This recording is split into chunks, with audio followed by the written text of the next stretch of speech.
You know, when you say someone has it, what's the it? We're builders. We're not traders, we're builders. We view things over the long term. They just have a high capacity to take on a lot of work, and it doesn't burn them out. They're able to manage through all of the chaos of what life brings. The one thing on top of all that is you have to have exquisite judgment. We have an expression in our business, which is better to be the second broker and the second wife. Today, we are talking about, if you could not guess already, we're talking about success, long-term success, and how it happens. Specifically, how it can happen for you. And yes, we will find out what that last comment about being the second broker and the second wife means along the way when it comes to success, because it means a lot. Hello, hi, I love you. I desperately want you to succeed.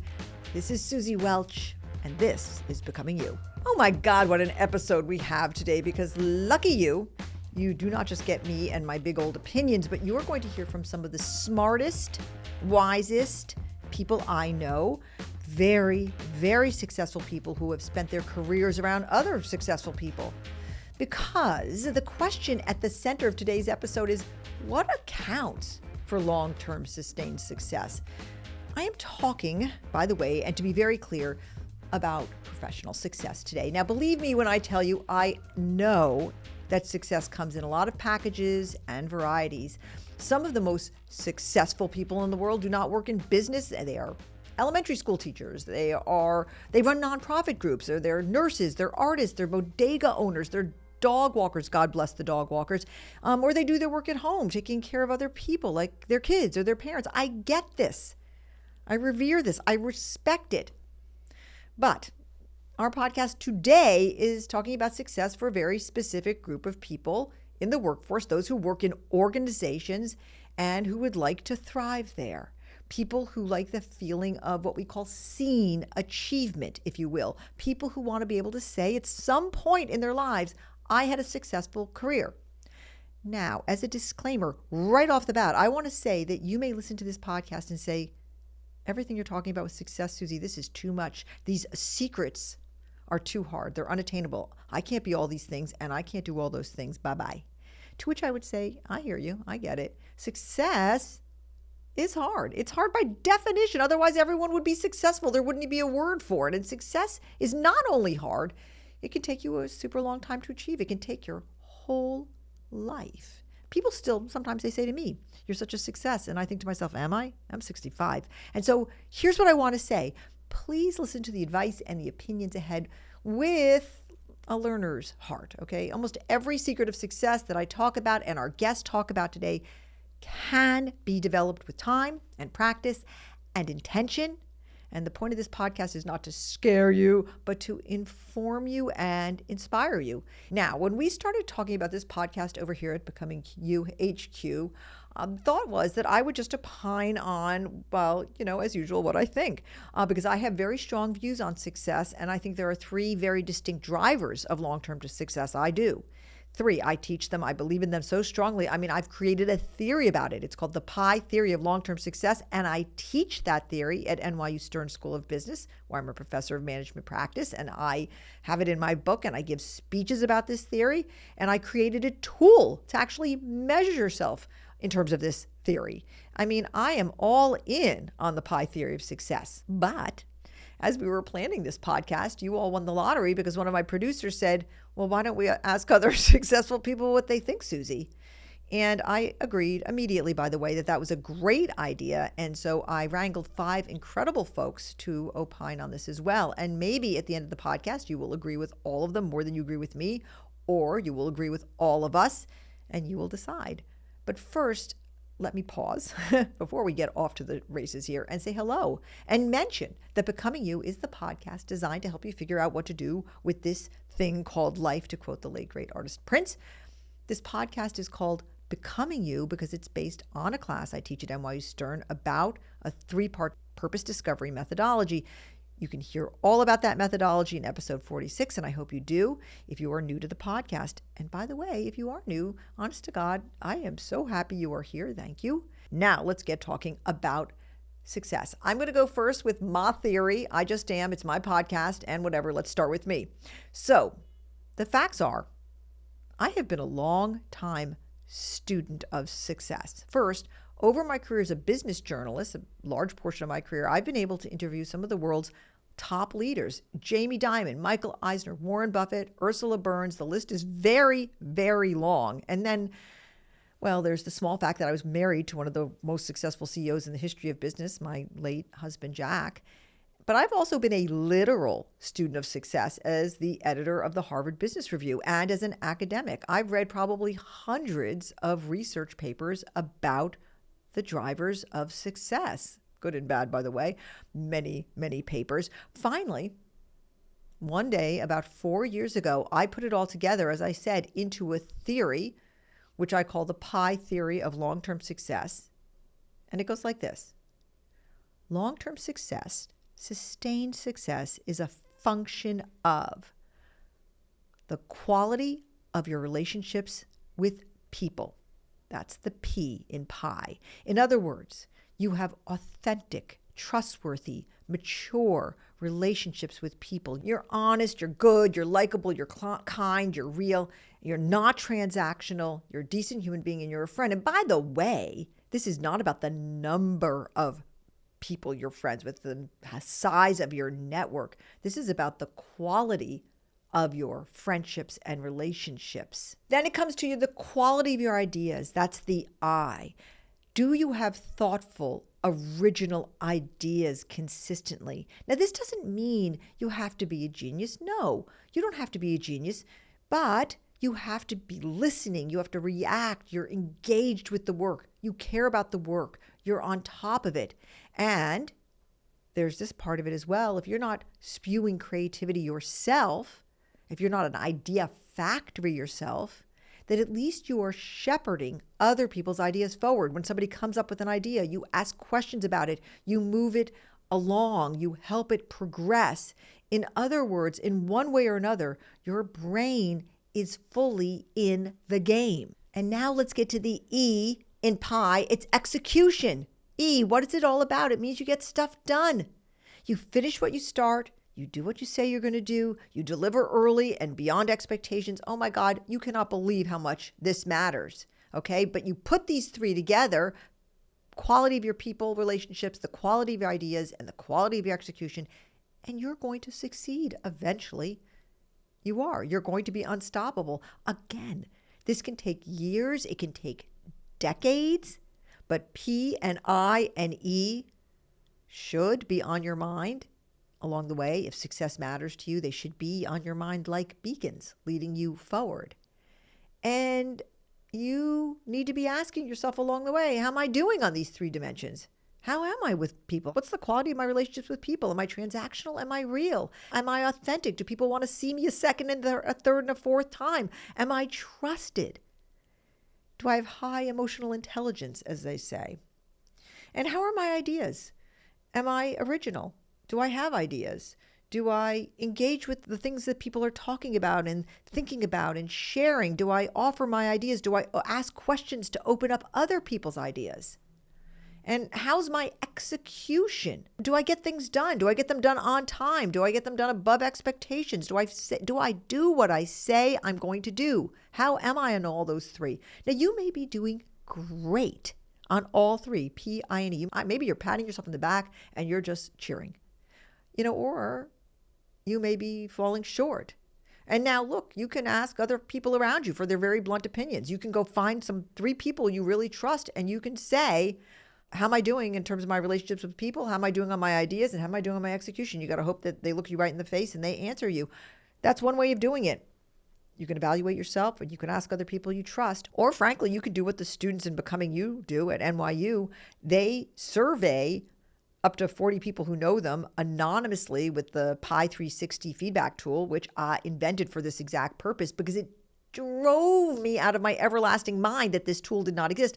I went looking for this tool, And I thought, surely somebody's invented a tool that gives people feedback on how they're doing that's easy and quick. And I thought this tool had to exist, and it didn't. So I went and invented it. Now, if you want to do that, please do it. Head over to pi360feedback.com and go for it.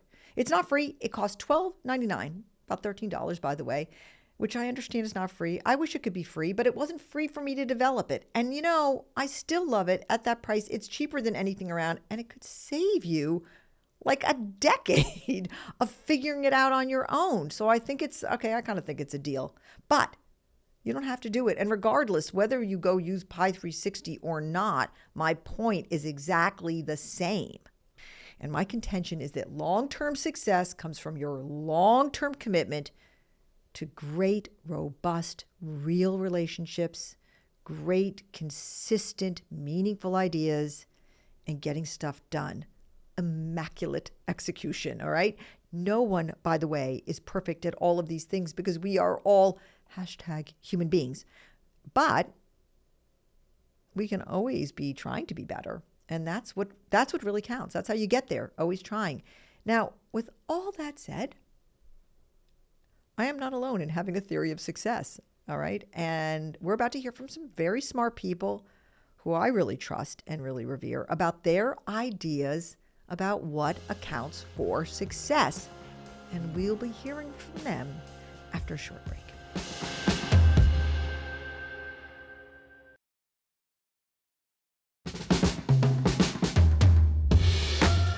Welcome back. Once again, I'm Suzy Welch, and this is Becoming You. And today we are all about the secrets of success. Now, we have heard my opinion with the pie theory of success, but other people have very smart things to say, and I have things to say about their smart things that they say. And I know that will probably come as a shock to many of you that I have opinions about other people's opinions. So we heard a snippet at the top of the show from Ken Langone. We're builders. We're not traders. We're builders. Ken Langone, what a giant of a human being he is. He's actually physically a giant. I mean, he's a very, very tall guy, but he's a giant of a human being. He's such a hero to so many.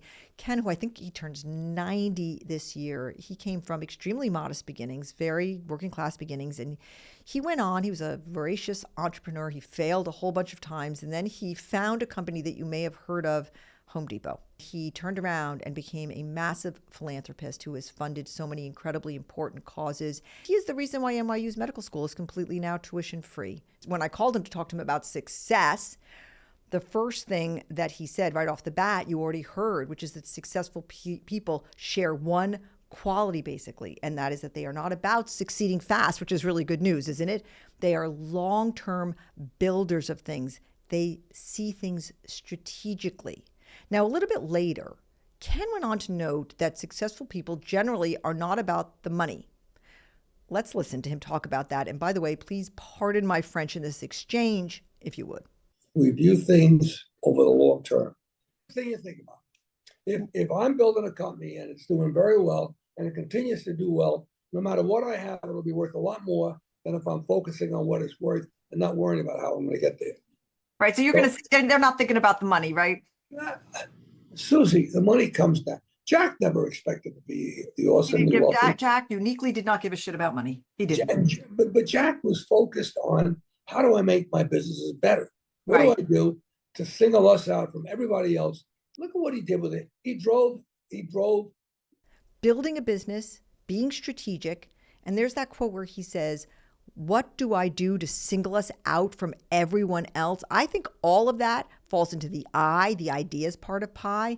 And then at the part at the end when Ken says he drove and he drove, I hear that as execution, getting things done. And so I think Ken and I are very aligned, and I don't want to claim to have one iota, one fraction of the brilliant brain that he has, but I'm very glad that we seem to agree with each other on this part of this success formula, if you will. Okay, you also heard from Linda Robinson at the beginning of the podcast. You know when you say someone has it, what's the it? Linda Robinson basically invented public relations. Her firm was iconic. It was Robinson, Lehrer, and Montgomery. It was the best there ever was. Best PR firm that there ever was. She sold it. It got absorbed by a gigantic conglomerate, and then they quickly came and got her to be the vice chairwoman of BlackRock. So we're talking, superstar here. But the funny thing about Linda is that she's incapable of being anyone's acquaintance. Just not possible. The minute you meet her, you are her intimate friend. When I called Linda about this Success podcast, she was so laser-like in her answer. She didn't go here and then go there. She just went right in, which was, as you heard, this word judgment. Let's hear a little bit more from her about that. What's the it? And I think the it is exquisite judgment. And discernment doesn't always come with age. It's something that's wired in there. And you build upon learning how to evaluate and how to use that good judgment and how to have that good judgment. But sometimes for the smartest, hardest working people, they don't have that good judgment. And I think that's what makes the difference. That's fantastic. Can you develop it? Or is it is it kind of hardwired? I think it's hardwired from the beginning, and it can be nurtured through experience, through mentors, through watching how people operate. I think all of that is possible. But if you don't have judgment, I see really smart people who are willing to stay up all night and work hard. I see all that all the time, and they don't succeed because they don't have that judgment. Oh, God, she's smart. I cannot disagree. I can never really disagree with anything Linda Robinson says. And to be honest, after I spoke with her, I went back and I changed my Pi 360 tool that I mentioned above. I changed it a little bit to reflect her thinking about judgment, which falls, I think, into each one of the categories: people, ideas, and execution. So thank you, Linda. Now, you may be thinking here, but what if I don't have judgment like Linda Robinson says? What if I don't have it? And my answer is that worrying about whether you have judgment is half the battle, actually. Some people just forge ahead and they do what they want, when they want, and how they want. But people with that judgment she's talking about, they have a propensity to stop and ask, is this the only way? Am I deciding too hastily? Do I need more inputs? I mean, they have discernment. This stopping and asking can be developed. And in fact, just by listening to this podcast, you're already starting to do so, which is very good news, isn't it? So thank you, Linda. And, it's a tall order when she says, either you have it or you don't, but it can be developed with self-awareness. Okay, I also rang up my friend Andrew Davis, who is the head of HR for Sony globally. You're able to manage through all of the chaos of what life brings. He is an absolute icon in HR and in business.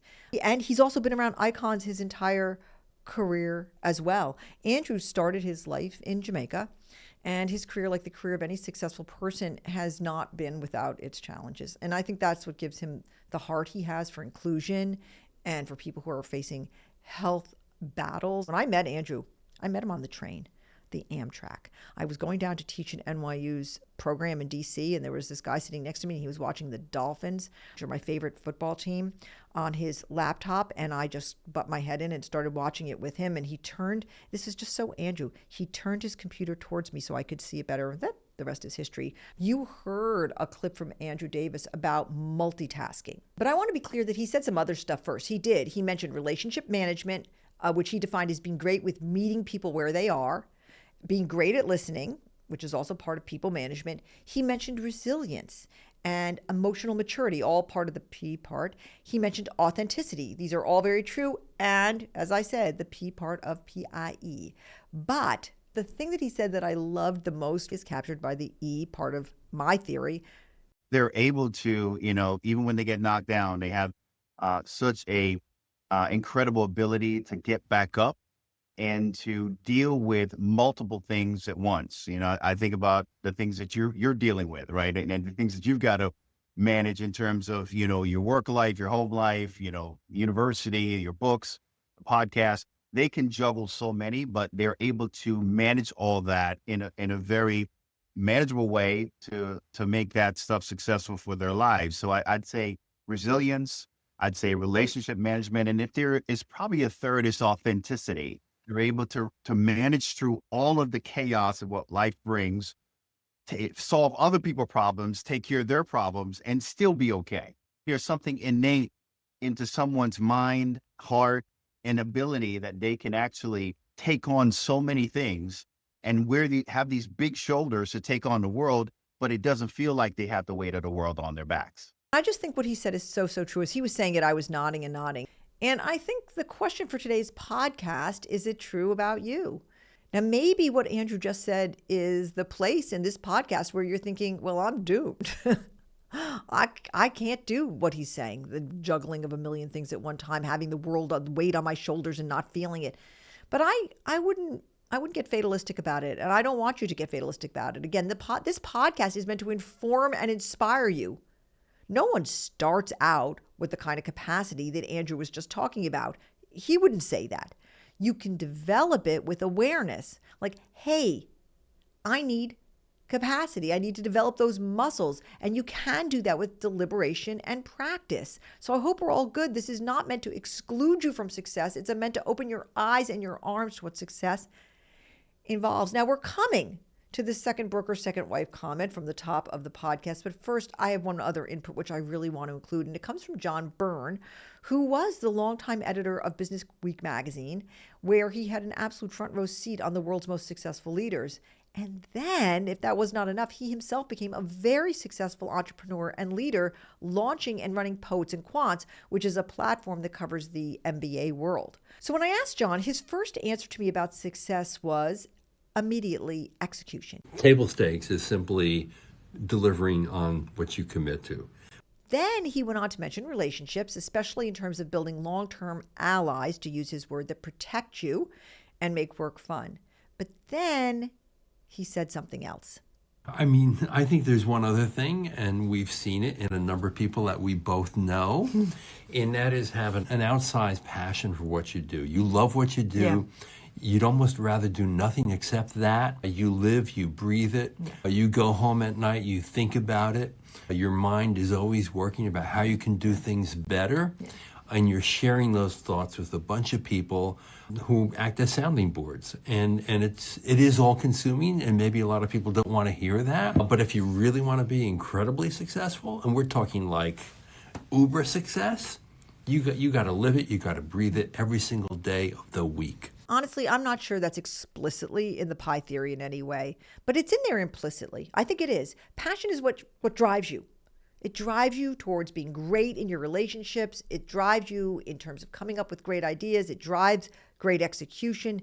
It's the fuel. And the question that maybe you could be asking yourself right now is, do I have that passion? Because I don't know a single successful person who is without it. So it's food for thought, this one. It's food for thought. Okay, now let us get to Deborah Grubman, our last guest on the show, our last visitor. If you live in New York City, you already know who she is because she is an icon. She's probably the single most successful real estate broker in the city, decade over decade, and she always has these record-breaking sales. And she spent her career rubbing shoulders with the city's most successful people. And you know what? She's also one of them. Now, I will say those things about her, but I'll never forget Deborah sitting in my living room after Jack died, and I just felt her empathy pouring out all over me, and she just listened to me grieve. You know, we always think that successful people are kind of sharks and that real estate is sort of the most ferocious of the sharks, but not all of them are. Some of them are just wonderful, warm, giving people, and Deborah Grubman is Exhibit A. So when I called Deborah for her insights on success, I was so happy to do it. Any excuse to speak to her is a good day. She came out with one answer. You have to be honest. What happens is, if you're looking for a long career, you have to be honest. In the end, it has always served me well. If you're dishonest and you get the one deal, yes, you'll do the one deal, but you'll have no longevity. And I think that's true with everything, with every career, with every business, with doctors, with lawyers, with business people. I think that being honest always stands you in good stead. Occasionally, being honest will go in what we call do a pitch for a property. And they'll say, what do you think it's worth? And I'll say 10 million. They'll have two other brokers come. One tells them 14, one tells them 15. They hire the one that tells them 15 because they like to think their property is worth more than I think it's worth. And what ends up happening is a year later, when the exclusive is up, they call me and they say, would you take it on? We overpriced it. It sat around. You were right. You told us the truth. We didn't want to hear it. We have an expression in our business, which is better to be the second broker and the second wife. Obviously, let's focus on what she's saying about the second broker. When you're the second broker, people are coming to you because they are looking for the truth. They've been screwed or they've been misled, and they want integrity, and they see that in you. They see someone they can trust. Trust is huge. It's huge when it comes to success. It shows up in the longevity and depth of your relationships with people. It shows up in the consistency of your ideas, or importantly, your willingness to shepherd other people's ideas. It shows up in the reliability of your execution. People can trust you to do what you say you're going to do and get stuff done. Like passion, I think trust just knits it all together. I think it does. And so there you have it. The secrets of success: being a builder, having judgment, demonstrating outsized capacity to carry the world on your shoulders and not think it's a burden, burning with passion, being filled with honesty and integrity. I still think it all comes down to pie. I do. I think it's all wrapped up in that. The quality of your relationships with people, your ideas, and your execution. I think, and as I've said, all those things are part of pie. They amplify it. They make it richer, but it's all part of a piece of pie. Okay, that was bad. Sorry. Look, these drivers of success are so simple, aren't they? And they are so complex. They are so hard.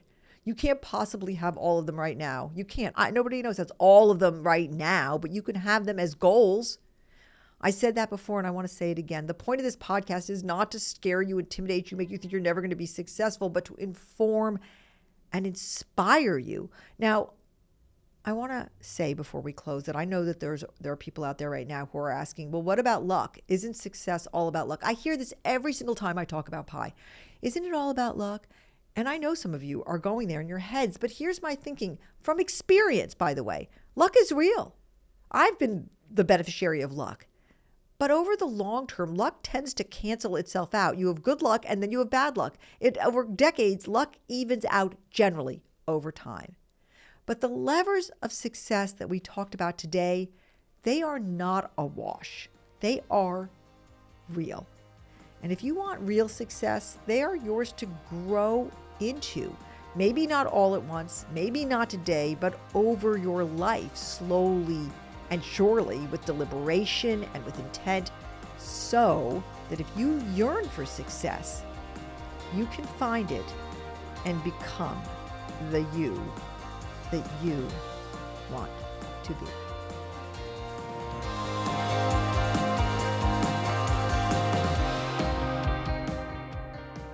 Becoming You is produced by Jesse Baker and Eric Newsom of Magnificent Noise.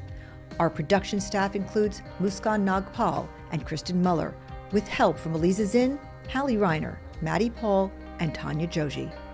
I'm your host, Suzy Welch, and this is Becoming You.